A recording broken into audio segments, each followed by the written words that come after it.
really close to the castle. Oh, did he? Did he? You can see this after, Mom. Okay.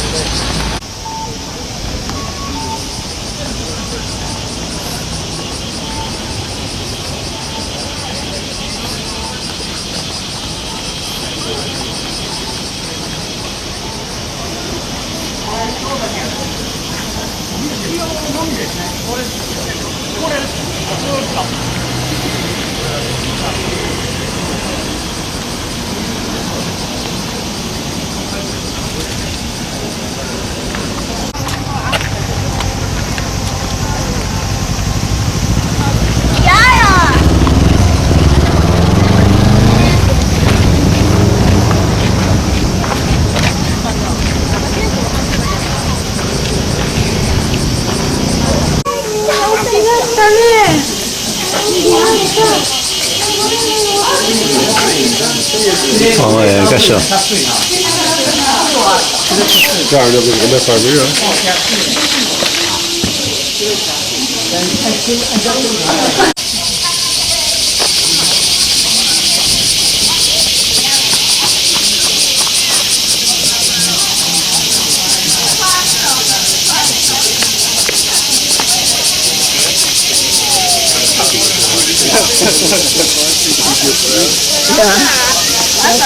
Это Кучикасо. Кучикасо. ママ行っておいで。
もしここでつけたいね。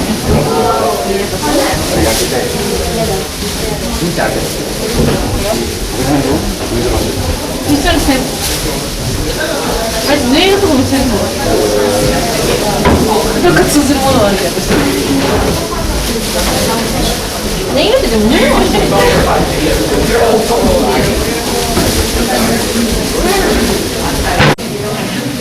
ハワイがわかんない。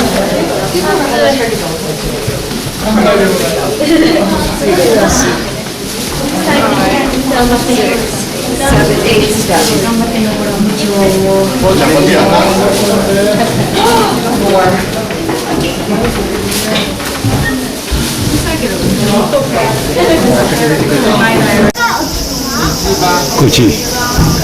Top, look down. See.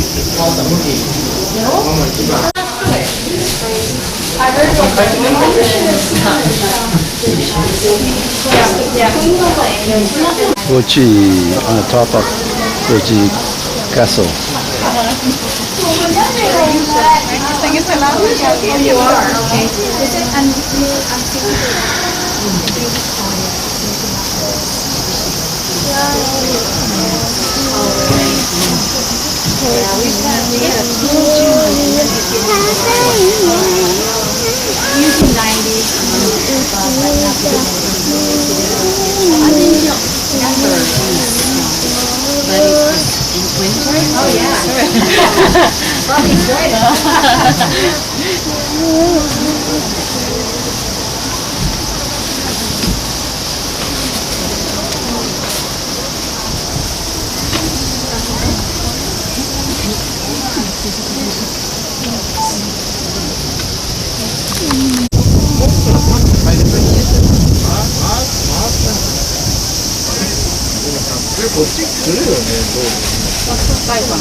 ユニークな地方車も歌恋の楽しみ、そして世界へまだまだ進化し続けます。しかしその原点、ふるさとはここ高知にあります。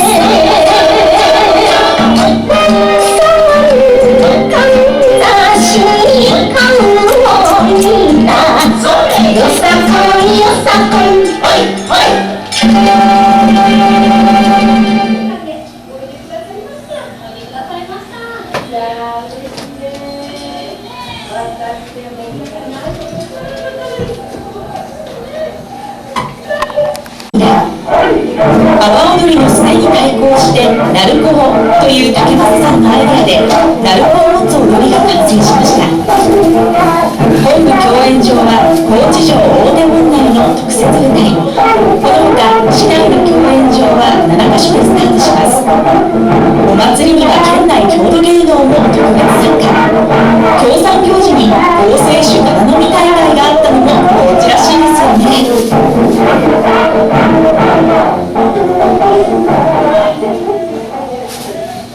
よっちょれよっちょれよっちょれ、高知の街を踊り一色に塗りつぶす恒例のよさ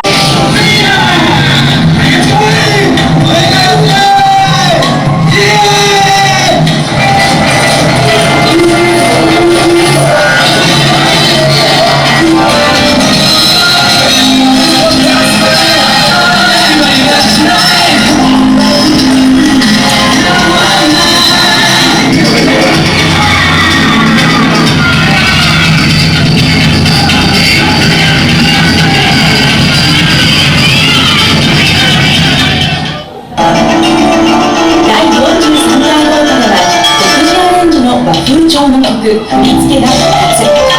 隊列の美しさにも磨きがかかり、しとやかな中にみなぎる熱い舞に人気が集まります。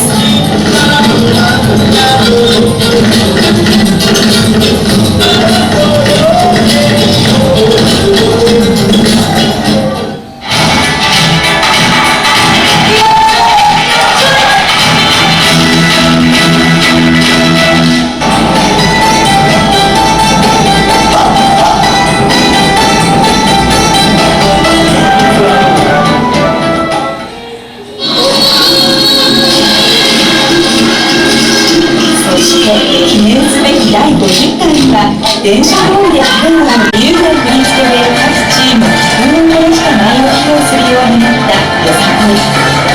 今では高知市内の共演場演舞場でおよそ200チーム2万人の踊り子が熱くなります。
All right.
All right.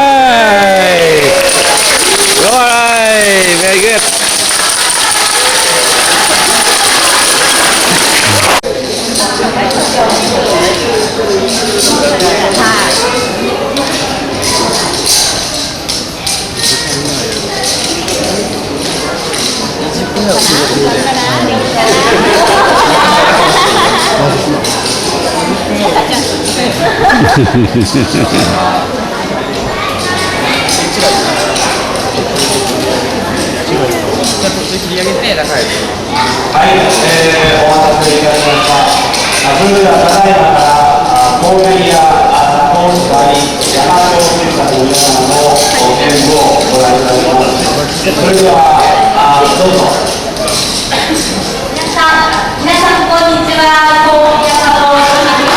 All right. Thank you.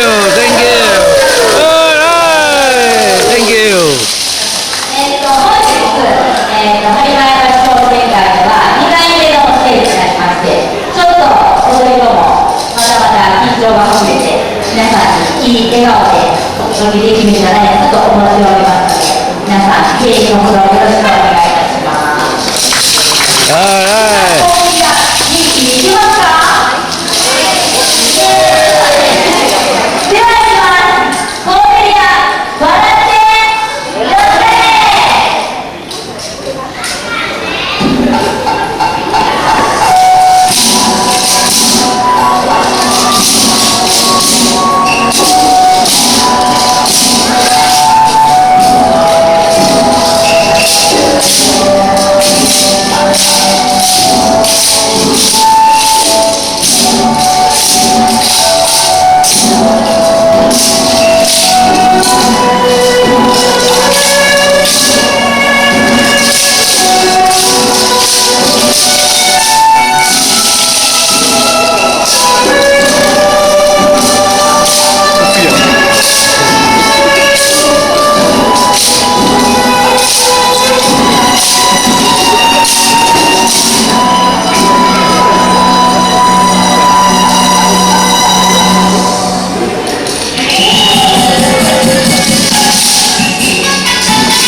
Alright, thank you.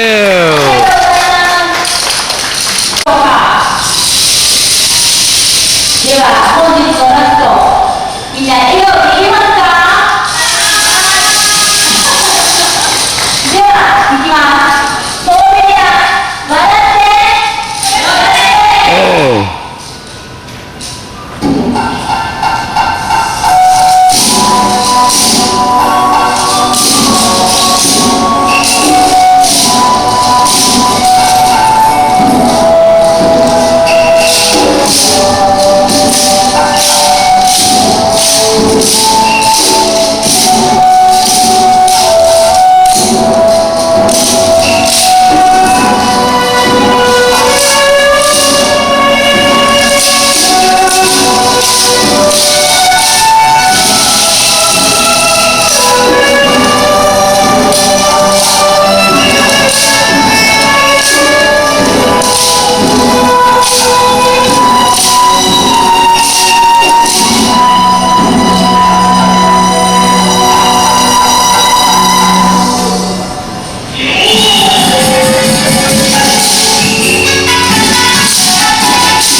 All right. Thank you.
All right. Woo!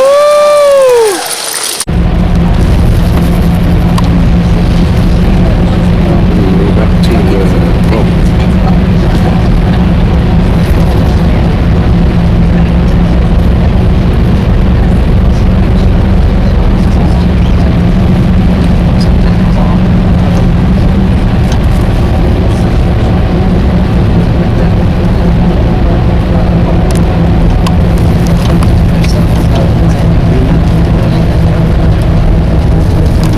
Princess.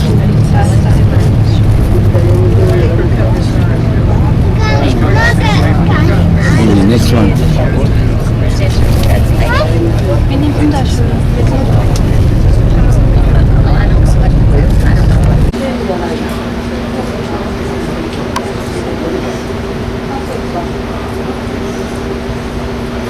Mình Nhật họ đứng là họ tiễn tàu đi rất là tốt.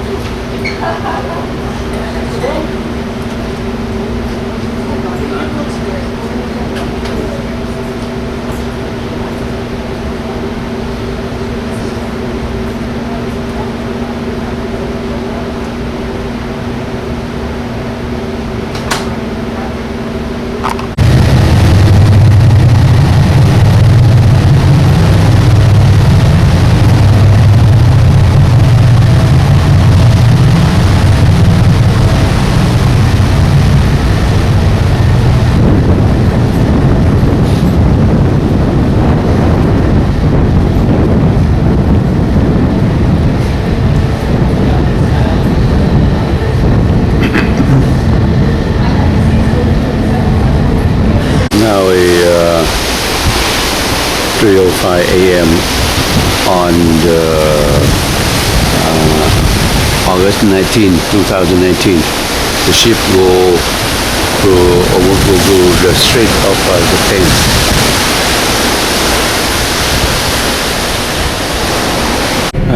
Now 4:40 a.m. On August 19, 2019. The ship go in location right here in Japan. We will go through the treasure, to go north side of Japan. Bây giờ là 5 giờ, now is 5:29 a.m. on the August 19, 2019. The ship having arrived this location. Morning on Sunada.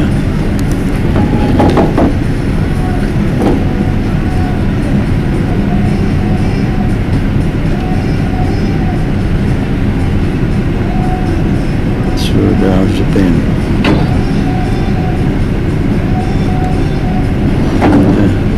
Now ship on this location. Yes, we follow the Princess Blue Line here in the Pacific Ocean. And another commercial line here. And I think the other one is small commercial line.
ocean to Japan Ocean, Sea of Japan. So beautiful here.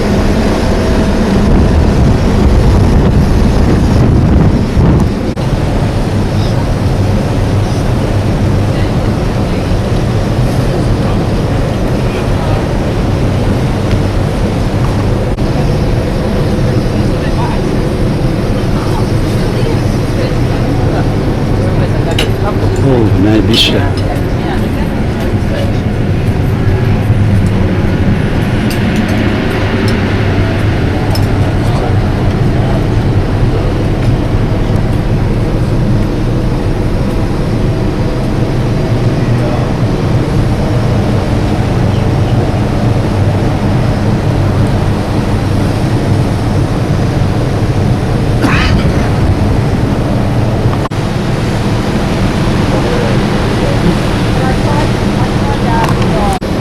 When I wish.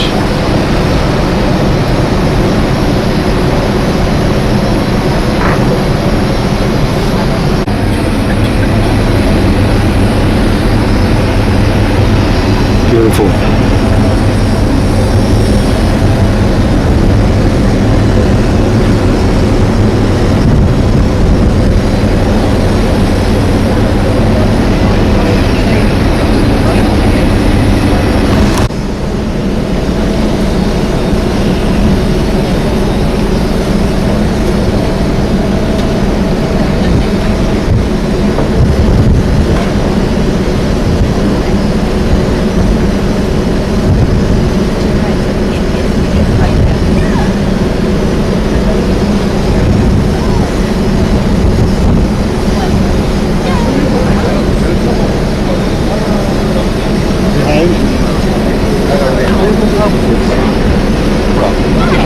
Oh, beautiful.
Mấy cái này nó đi ngang cái straight được không?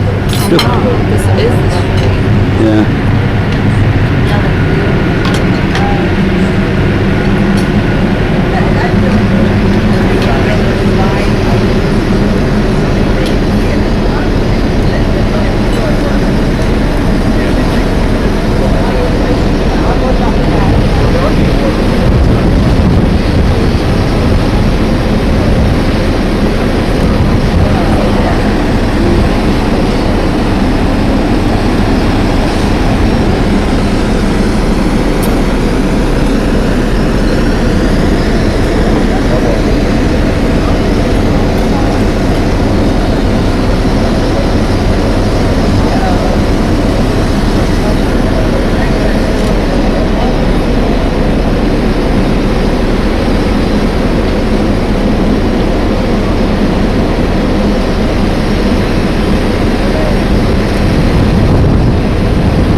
across Japan.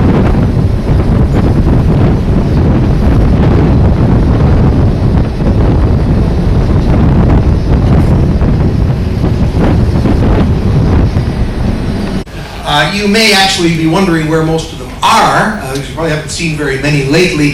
This is not, unfortunately, the best season for seabirds in Japan. The winter is much better.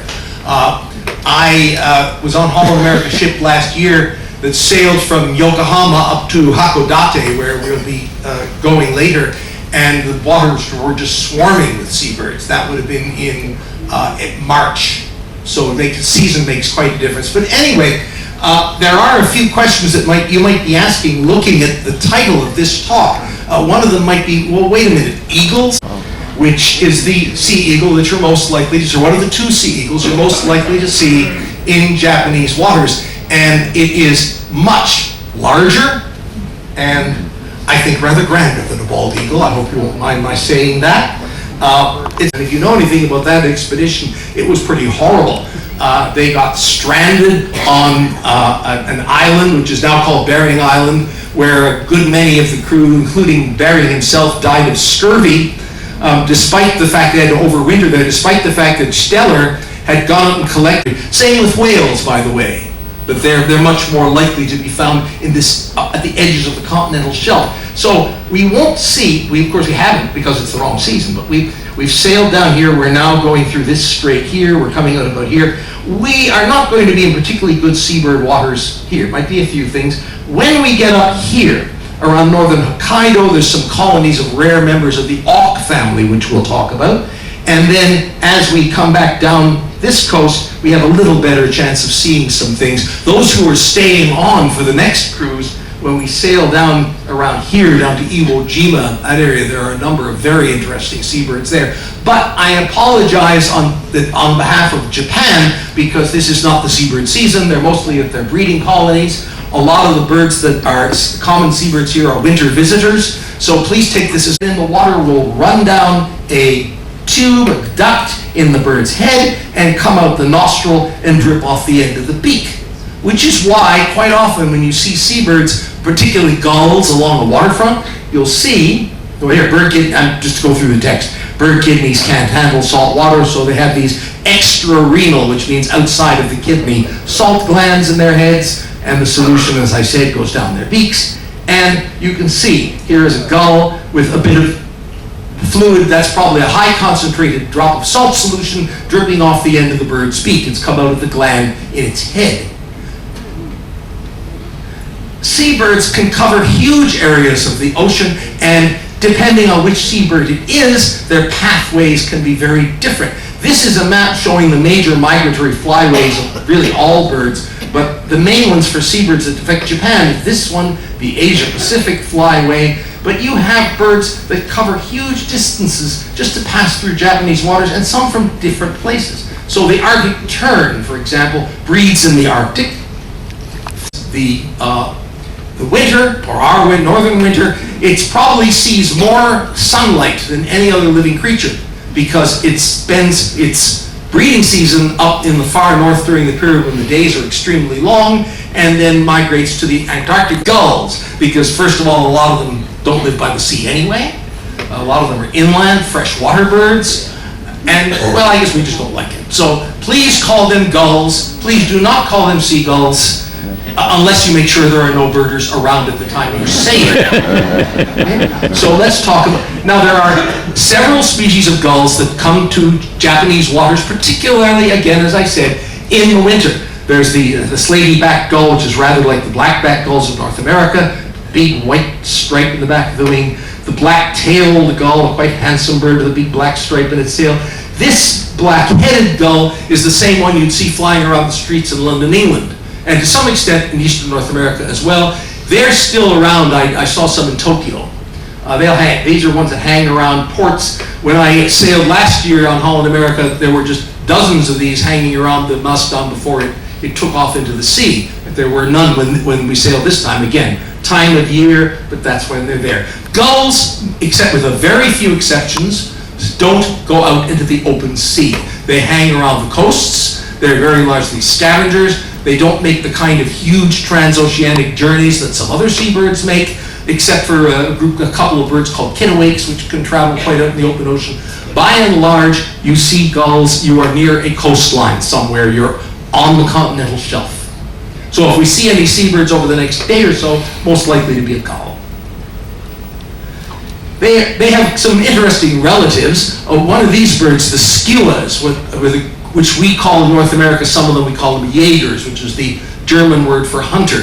They're highly predatory birds. The South Polar skua, this bird which flies up to these waters from Antarctica, spends its time when it's in Antarctica eating baby penguins. It's I know, but they gotta eat something. They have babies too, you know.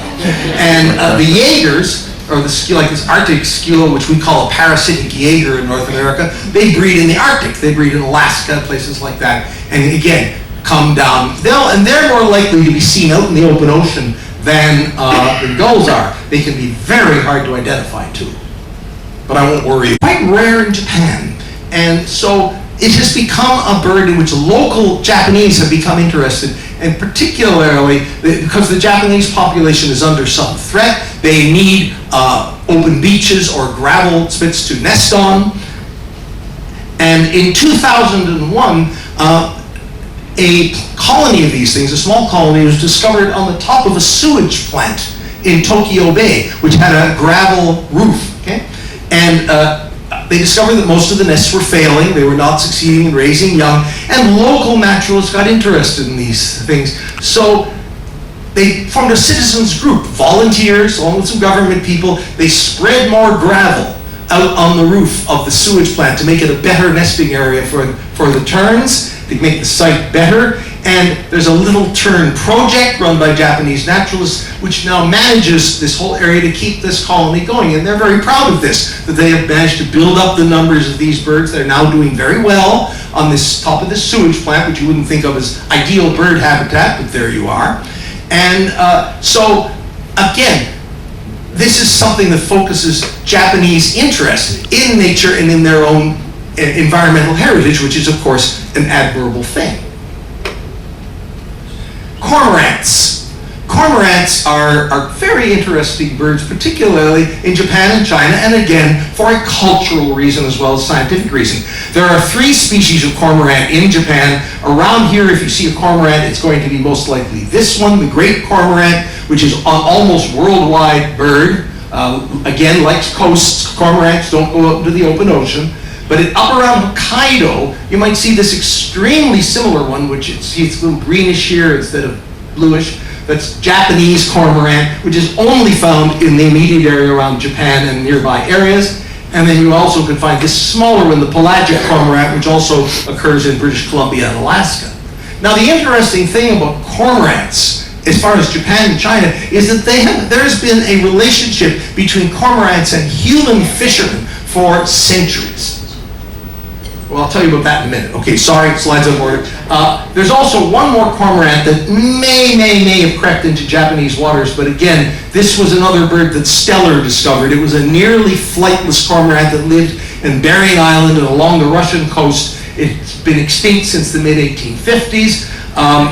Again, they were characterized at the time of Steller as nearly flightless and clumsy and stupid, and presumably also good to eat. You wouldn't normally think that a cormorant is something you want to dig into, because fish-eating birds tend not to be the ones you most want to eat, but the local people would bake these, case them in clay and bake them in pits in the ground, and Stella reported that way they tasted pretty good, and there aren't any more. So, back to the art of cormorant fishing. This is about a 200-year-old drawing showing cormorant fishing in Japan, both in Japan and in China.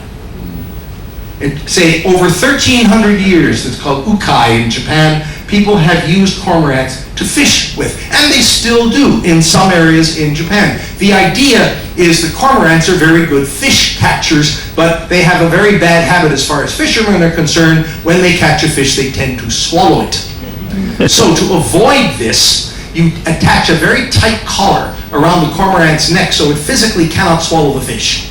You then get your cormorants, which are trained, they actually do train these birds, and they're kept on long leads like this. You send them out, particularly at night. They dive down and catch fish. They come back and the fish haven't been swallowed because the bird physically can't swallow them with this thing around its neck. They remove the fish, the collar is removed, the birds get rewarded, and everybody's happy. Except the fish, I presume.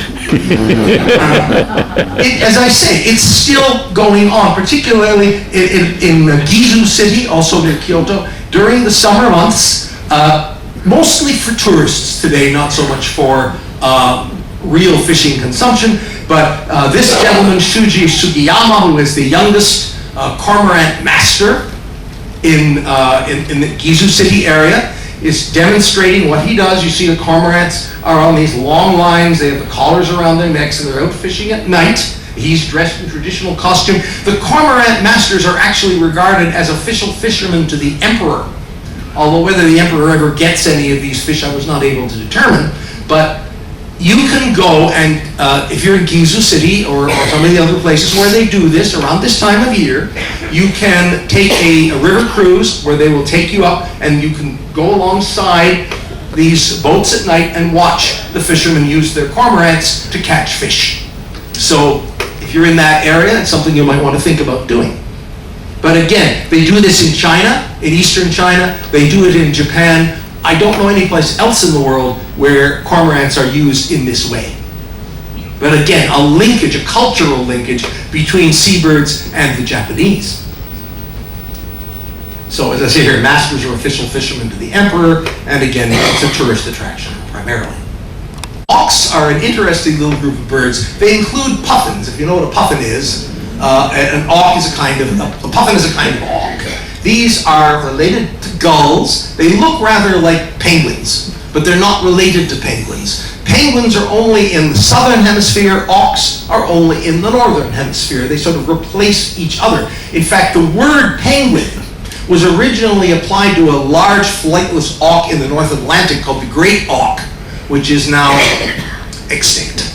But anyway, there are several species of auks in Japan. There's some very large colonies of them. There are a couple of really these two are really special, rather rare ones.